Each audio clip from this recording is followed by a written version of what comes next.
Olá, são 6 horas e 29 minutos. Nós estamos de volta com o Manhã no Ar e hoje Manaus completa 347 anos e a evolução da cidade é visível. História e modernização caminham lado a lado com a revitalização dos prédios antigos, do centro da cidade, atrativos turísticos.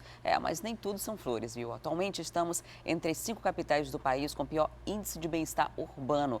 O que será que erramos? Ou melhor, será que erramos? A gente trouxe aqui no Manhã no Ar a historiadora Etelvina Garcia, que vai contar para a gente um pouco da evolução da cidade. Claro, vamos relembrar a história de Manaus. Seja muito bem-vinda, bom dia. Bom dia, obrigada. Hoje, 24 de outubro, aniversário da cidade, a gente começa então falando sobre o porquê 24 de outubro. Foi de fato nessa data que tudo começou ou é uma data simbólica? Na verdade, é uma data simbólica se você considerar a questão origem de Manaus, né?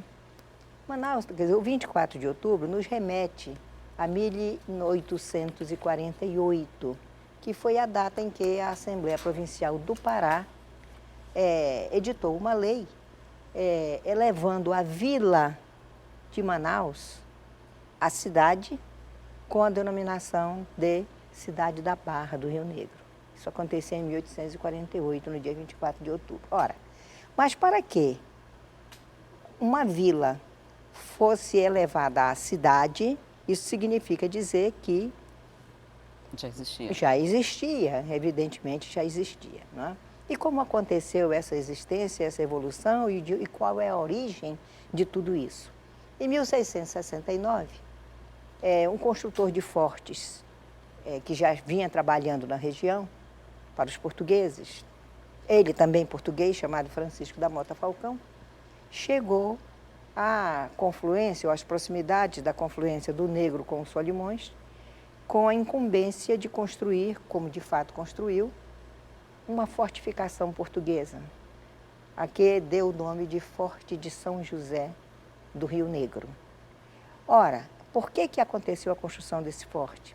Porque aqui no Ocidente Amazônico, muito embora a região amazônica já estivesse sendo colonizada pelos portugueses com a chegada deles a Belém em 1616, ou seja, desde 1616, a verdade é que os portugueses haviam até aquele momento se concentrado na banda oriental da Amazônia. Não é? E, em determinado momento, quando descia o Negro, depois de haver fundado o Airão, um famosíssimo matador de índios, chamado Pedro da Costa Favela, chegando à foz do Rio Negro, sentiu que aquele local estava desguarnecido e que os portugueses poderiam ter uma surpresa, ou seja, poderiam descer os holandeses, né, que estavam lá em cima nas Guianas, poderiam descer os espanhóis, que também estavam lá, poderiam descer dos Solimões, os espanhóis, né, que já estavam desde o século anterior, ali estabelecidos naquilo que hoje se chama de Amazônia peruana.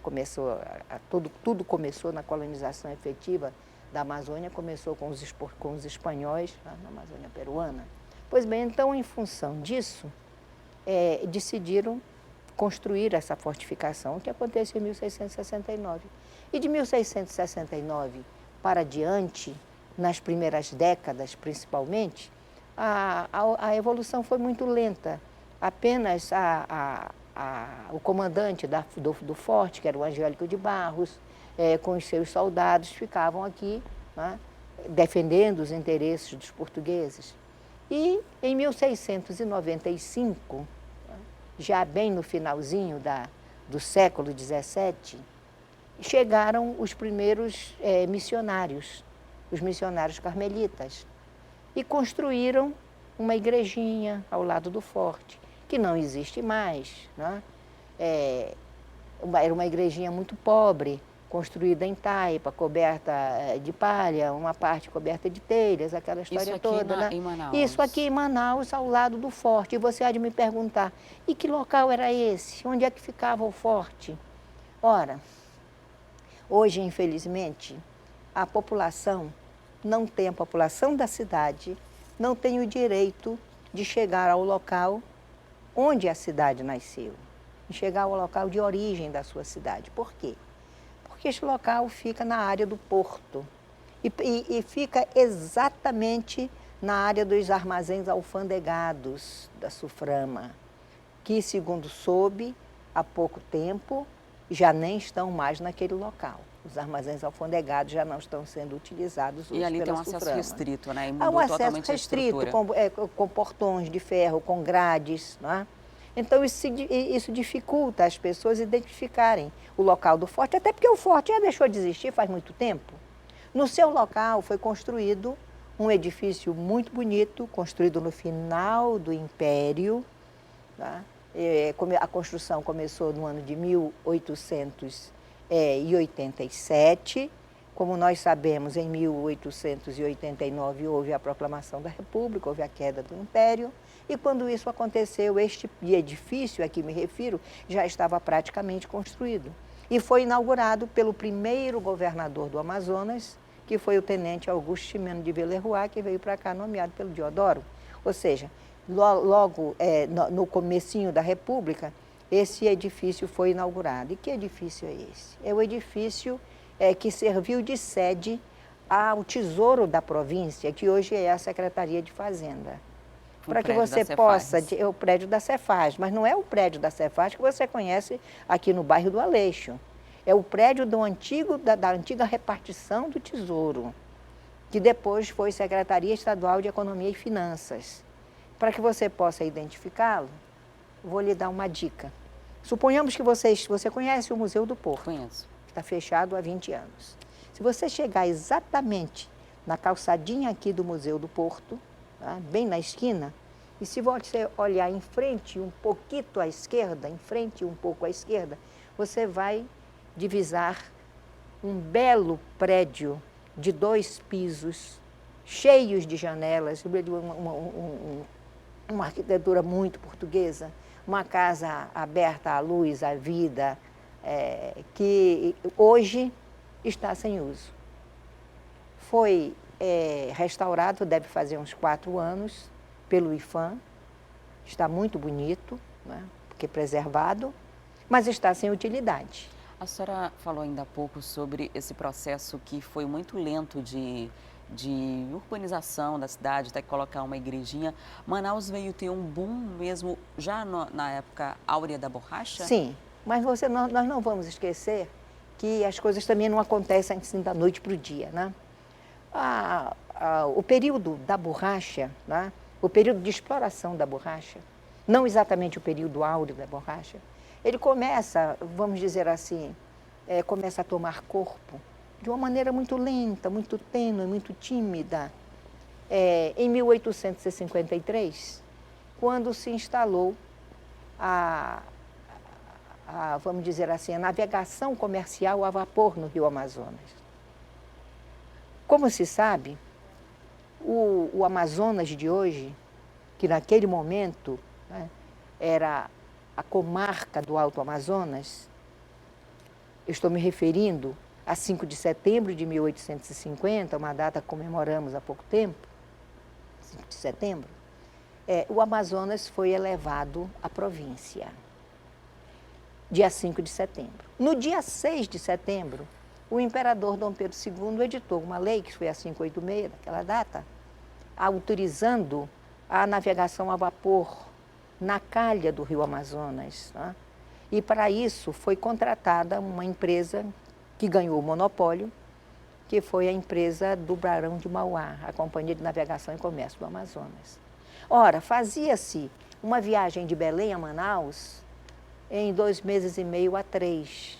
E isso está documentado nas viagens, né, de Alfred Russel Wallace e outros. Então, quando se fez a inauguração desta linha, o que aconteceu no dia 1º de janeiro de 1853, essa viagem durou apenas 10 dias. Então, com isso, os transportes se agilizaram, as comunicações se agilizaram, e a primeira linha inaugurada foi a linha Belém-Manaus-Belém, mas imediatamente se inaugurou uma segunda, que vinha de Manaus até Nauta, no Peru, e de volta, evidentemente. Ora, então, com isso, os seringais dos Altos Rios, que tinham uma produção incipiente, como eu já disse, passaram a ter condições de escoar a sua produção. Então, quer dizer, os navios do Mauá não entravam nos tributários do Amazonas, eles faziam apenas a calha central. Mas já se sabia que em determinado momento passaria o navio do Mauá e então descia-se de canoa, de pequenas lanchas, de botes, etc., né? E conseguia-se entregar a produção para a venda. Com isso, aí, naquele ano de 1853, a borracha apareceu pela primeira vez na pauta de exportações do Amazonas. E isso foi crescendo lentamente. E lentamente por quê? Algumas questões, alguns motivos. O primeiro deles, a mão de obra era muito rarefeita. Os seringais estavam lá, que nos haviam sido dados pela própria natureza, mas havia um pequeno contingente de índios, de caboclos, que estavam explorando os seringais. Entretanto, algum tempo à frente, mais precisamente no ano de 1877, aconteceu uma tragédia social no Nordeste do Brasil, como se sabe que foi aquela grande seca que expulsou da sua terra, né, um grande contingente de brasileiros. E a maior parte desses brasileiros dirigiu-se para a Amazônia, né, e foi parar nos seringais. Ora, com o aumento do contingente de mão de obra, aconteceram também outros fatores, né, que se juntaram para garantir a demarragem da economia da borracha. Que fatores foram esses? Já temos a mão de obra, já temos a matéria-prima. Entretanto, temos que considerar também que o mercado, né, a demanda por borracha nos mercados da Europa, no momento em que a Revolução Industrial do século XIX promovia realmente uma mudança extraordinária, inclusive com a introdução de alguns segmentos industriais que dependiam essencialmente de borracha. A borracha tornou-se, então, um fator de modernidade das sociedades naquele momento. Ora, como fazer a indústria de energia elétrica sem isolantes? No momento em que você não tinha plásticos, no momento em que você não tinha borracha sintética, então você tinha que recorrer a quê? A borracha natural. Né? A indústria de produtos médicos cirúrgicos, que também estava explodindo, a indústria de pneumáticos, enfim, por aí afora. Então, em função disso, o grande capital chegou até aqui. Era interesse, né, vamos dizer, do capital vinculado à indústria da borracha, evidentemente, conseguir aumentar a produção, né, o acesso às fontes de produção. Então, com a chegada do grande capital, articulou-se a cadeia produtiva da borracha. Né? Então, para cá vieram ingleses, vieram franceses, vieram judeus, vieram árabes, vieram os portugueses já aqui estavam, vieram os espanhóis, italianos, enfim. Manaus, aos poucos, foi despertando, entende, para o fato de que ela estava realmente conseguindo se transformar num grande empório, vamos dizer assim, conseguindo catalisar todas as forças, entende, produtivas, que convergiam para a dinamização da economia da borracha. Ora, então nós tivemos o fator capital, o capital financeiro, tivemos o fator mão de obra, tivemos o fator matéria-prima, tínhamos o fator mercado. Tudo conspirava a favor. Tudo conspirava a favor, e não apenas o fator mercado, tínhamos também o fator transportes. Ora, o fator transporte, que começou restrito à calha, à navegação a vapor na calha do rio Amazonas, o fator transporte, eu me refiro, o fator transporte as rotas de navegação. A navegação a vapor, porque o fator transporte já estava aqui desde que o primeiro índio nasceu e que fez utilizou um tronco de árvore para fazer a primeira canoa, né? Mas a navegação a vapor. Mas nós não podíamos receber navios estrangeiros à porta, porque só podiam transitar no Rio Amazonas, de acordo com aquela lei que eu falei, de 6 de setembro de 1850, de Dom Pedro II, só podiam transitar navios brasileiros ou navios de bandeiras dos países vizinhos, né? A conta, estes ainda também, de acordos bilaterais firmados entre o Brasil, firmados com o Brasil. Ora, e o que significava dizer isso? É que nós recebíamos em Manaus, que se tornou esse grande entreposto a que já me referi, recebíamos em Manaus a borracha. E para que a borracha pudesse chegar do outro lado do oceano, nós tínhamos que mandar essa borracha para onde? Para o Porto de Belém. E no Porto de Belém eram cobrados todos os impostos, inclusive os impostos de exportação, que naquela época eram direito das províncias.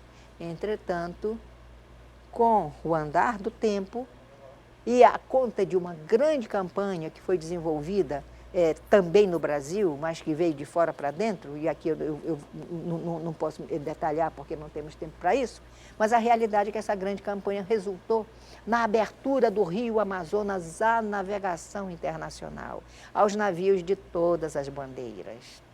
E sobre isso nós temos um monumento belíssimo na Praça de São Sebastião, né? Que é aquele monumento de homenagem à abertura do Rio Amazonas, né?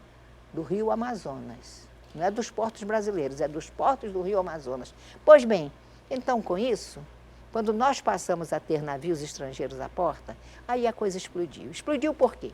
Explodiu por alguns fatores. O primeiro deles é que nós passamos a cobrar os nossos próprios impostos. Nós tivemos o direito de instalar a nossa alfândega. Nós tivemos o direito de instalar toda uma máquina de arrecadação tributária, né? Tanto no plano da província como no plano do império. Pois bem, então com isso as nossas receitas começaram a subir. Ora, Manaus passou a ser o ponto final da linha de navegação entre a Amazônia e a Europa. Nós passamos a ter, a partir de 1874, a conta de um empresário visionário que precisa ser mais conhecido pela população, que era o senhor Alexandre Amorim, né? Sobre Alexandre Amorim nós temos apenas um pedaço de rua, que é a parte final ou inicial da Rua 10 de Julho. Né? Vem lá do plano inclinado até a Epaminondas, naquele pedacinho de rua se chama Alexandre Amorim. Alexandre Amorim foi um comerciante português que morava aqui há muito tempo, já aqui radicado, e que teve a coragem, não é? Teve a coragem de encampar uma empresa de navegação em Liverpool, na Inglaterra, e de inaugurar a linha direta de transportes entre Liverpool e Manaus. Ora, então, com essa linha direta de transportes entre Liverpool e Manaus, nós passamos a receber artistas, intelectuais, turistas do mundo inteiro e empreendedores e investidores também. Então, foi a partir daí, né, que esse somatório de fatores a que eu me referi realmente tomou uma dimensão fantástica.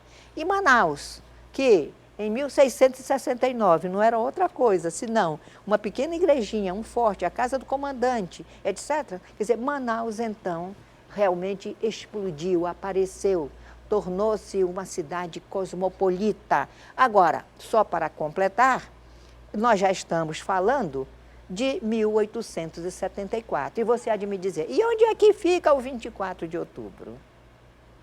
Ora, aquele pequenino aldeamento que começou a se formar, principalmente depois que chegaram os carmelitas em 1695, tem alguns marcos importantes a serem considerados antes dessa explosão da economia da borracha. Quais? Em 1700, olha, já estamos dando aí um salto de 100 anos, né?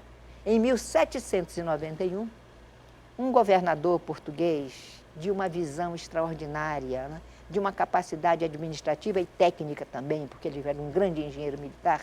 Estou me referindo ao senhor Manuel da Gama Lobo da Almada, dono daquela rua que está inteiramente degradada ali no centro da cidade, infelizmente, né?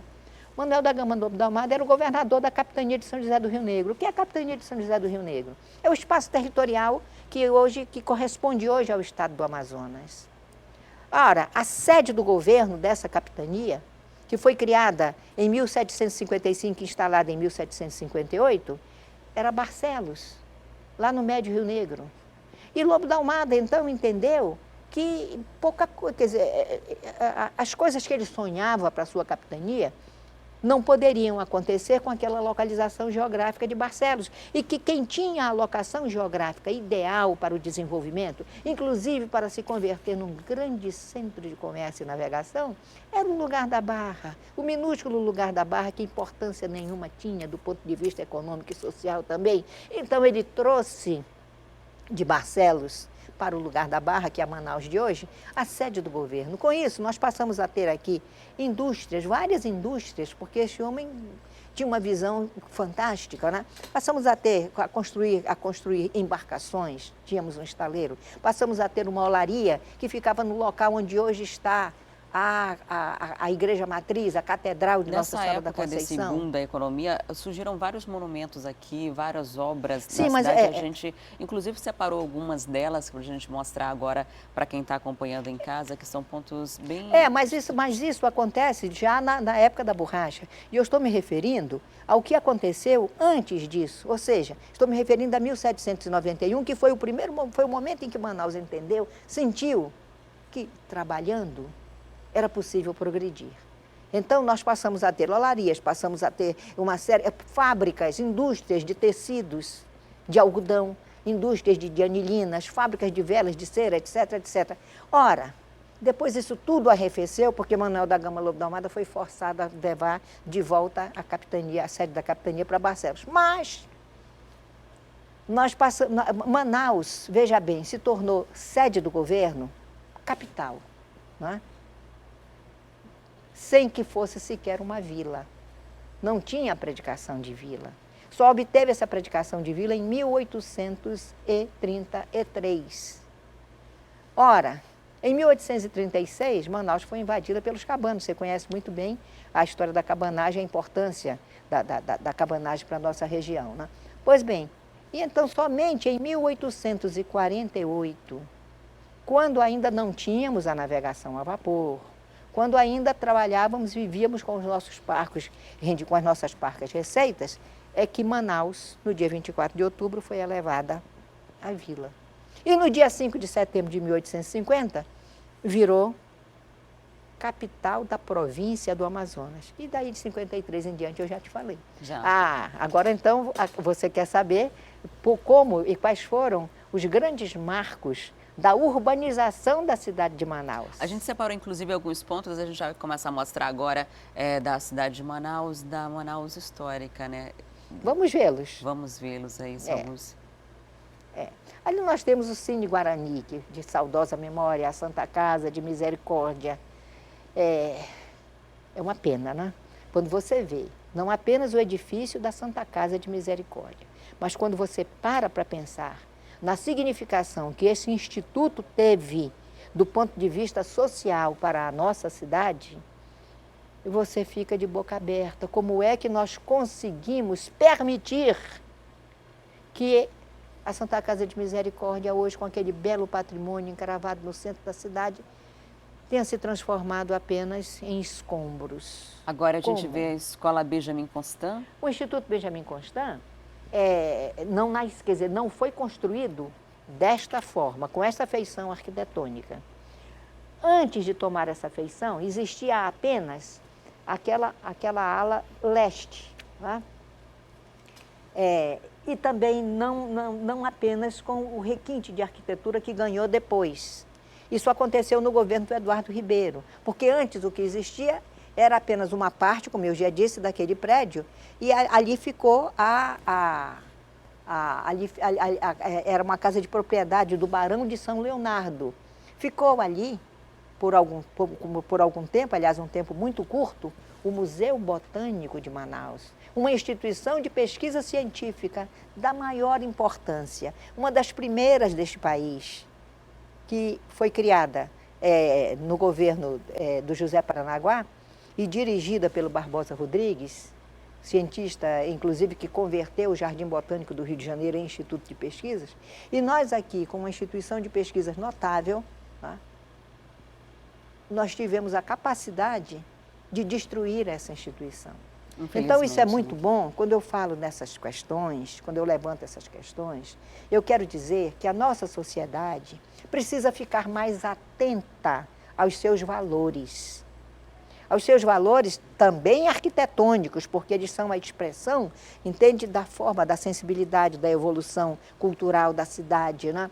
Inclusive do uso dos recursos públicos, quando me refiro a edificações públicas, né? Então, a nossa cidade passou por alguns momentos difíceis e ainda amarga os resultados disso, pelo fato de não saber cuidar do que é seu. E isso a gente vê que existe ainda hoje, essa falta de cuidado com a cidade. Infelizmente, a gente não tem mais Eu sei, a gente não tem mais tempo para continuar. Aula de história. Mas eu apenas gostaria de lembrar o seguinte. Fala-se muito que a Zona Franca de Manaus foi a responsável pela destruição do nosso centro histórico. Eu diria que não. Os responsáveis fomos nós, que quando foram instituídos os incentivos fiscais do Decreto-Lei 288, que redimensionou a Zona Franca, nós não soubemos definir normas para que as pessoas que vinham para cá fazer os seus investimentos pudessem seguir, obrigatoriamente seguir. E para que os contingentes populacionais que vieram atraídos por esses investimentos soubessem que aqui havia lei e ordem. Então, isso é uma chamada. Entende? Manaus precisa realmente saber valorizar o que tem. E as pessoas que vêm para cá, ou para investir, ou para trabalhar, ou para fazer as duas coisas, em busca de novas oportunidades, essas pessoas, eu me refiro principalmente às pessoas que ocuparam os espaços públicos da cidade de forma desordenada, passem a respeitar o que é nosso. Essa é uma cidade que recebe todo mundo de braços abertos e foi assim que a nossa sociedade se formou. Mas é preciso que todos cheguem aqui e não sejam apenas bem recebidos, passem a entender que esta cidade precisa de respeito e de amor e de carinho. É isso. Muito obrigada por sua visita, pela aula de história aqui que a senhora nos deu. É um prazer Um estar aqui ótimo com dia. vocês, né? Bom feriado. Obrigada.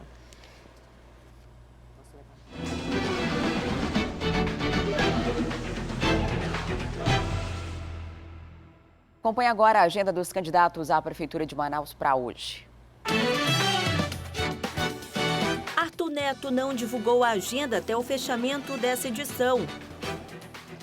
Marcelo Ramos, pela manhã, tem reunião com camelôs, taxi-frete, transportadores de contêineres e guicheiros. À tarde, faz caminhada no bairro Colônia Antônio Aleixo e se reúne com permissionários do transporte alternativo. À noite, concede entrevista a uma emissora de TV e participa de reuniões comunitárias e com a Associação dos Paraenses. E a TV A Crítica exibiu ontem o debate com os candidatos que disputam o segundo turno da eleição para prefeito aqui em Manaus. Arthur Neto e Marcelo Ramos ficaram frente a frente por cerca de 1h30 e debateram temas como saúde, uso do dinheiro público, transporte coletivo, entre outros. Todos os veículos da Rede Calderaro acompanharam em tempo real o debate. Vamos ver como foi. Os candidatos foram pontuais e chegaram à emissora com 1 hora de antecedência. Ainda nos bastidores, eles falaram sobre a preparação para o debate do segundo turno. Eu não faço preparação. Eu simplesmente governo a cidade de Manaus, tenho o dever de conhecer seus dados. As pessoas perceberão uma taxa de sinceridade muito alta, porque é meu dever agir assim. Então, estou pronto, que seja um momento bom para a democracia, porque a gente aprende, inclusive, incitando os outros a respeitarem a democracia. A expectativa é, dessa vez, conseguir falar sobre propostas. Então, é a minha história que me preparou. É óbvio que, nas vésperas, a gente estuda um pouco os problemas da cidade, levanta alguns dados que são importantes sobre os temas mais relevantes, e é isso que nos faz chegar aqui com tranquilidade e com certeza de que vamos apontar o caminho seguro para a nossa cidade. Insistirei em debater as propostas que eu tenho para o futuro da cidade de Manaus. O debate do segundo turno da TV A Crítica foi um pouquinho diferente. Uma oportunidade que eles tiveram de ficar frente a frente.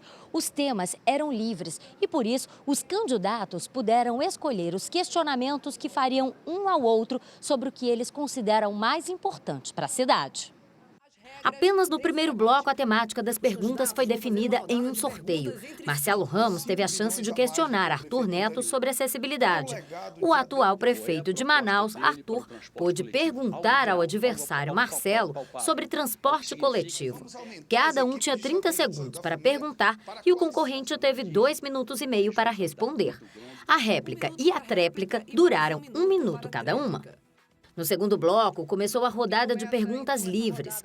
Durante todo o confronto, eles tocaram em vários assuntos, como previdência social, uso de verbas públicas, saúde, BRT, abastecimento de água, segurança pública e também sobre as alianças feitas para as eleições. O debate foi uma chance de mostrar propostas que podem ser colocadas em prática se eles forem eleitos.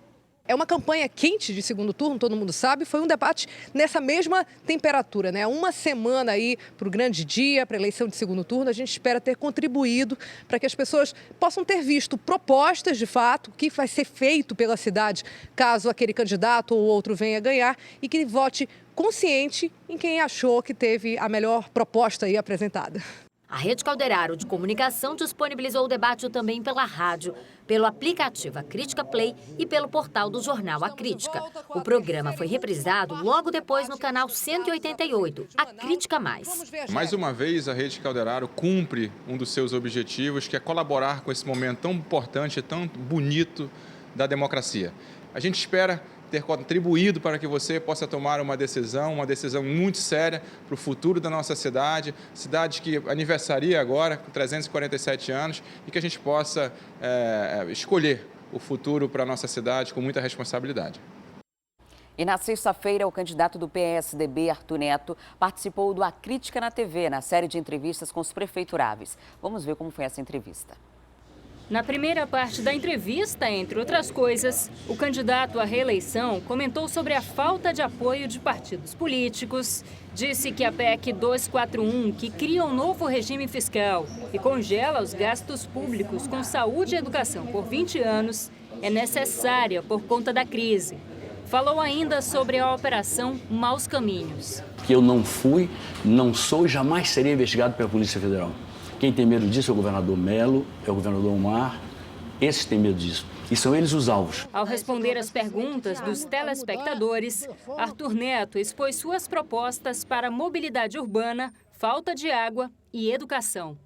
Eu sempre aproveito as oportunidades todas para mostrar propostas, para procurar fazer uma campanha de nível elevado, condizente com a minha experiência e com o que me proponho a fazer na vida pública. Hoje, Arthur Neto, nesse exato momento, deveria abrir a rodada de entrevistas para esse segundo turno com os prefeituráveis aqui no Manhã no Ar. Ontem, a assessoria do candidato informou que ele não poderia comparecer ao programa. A Rede Calderaro lamenta, claro, a não participação do candidato tucano. Entendemos que esse é mais um canal democrático aberto pela Rede Calderaro de Comunicação para que o eleitor conheça as propostas pelos candidatos. E cumprindo as regras estabelecidas por sorteio, amanhã nós receberemos o candidato do PR, Marcelo Ramos. Cada um desses candidatos vai ter o tempo de 40 minutos aqui na TV A Crítica e Rádio A Crítica, e depois a entrevista continua no aplicativo A Crítica Play. Já que Arthur Neto não veio hoje, a gente não tem a oportunidade de saber um pouco mais de suas propostas, mas amanhã, a partir das 7 horas, teremos a entrevista com o Marcelo Ramos do PR. Vale dizer que foi feito um sorteio, essa entrevista foi registrada no Tribunal Regional Eleitoral e foi acordada também com todos os candidatos e seus representantes. E agora a gente faz um breve intervalo comercial e volta daqui a pouco. A gente vai falar sobre A Vaga é Sua, o nosso quadro que hoje destaca pescador, uma profissão muito comum aqui na cidade de Manaus. É um instante só, a gente volta já, então não saia daí.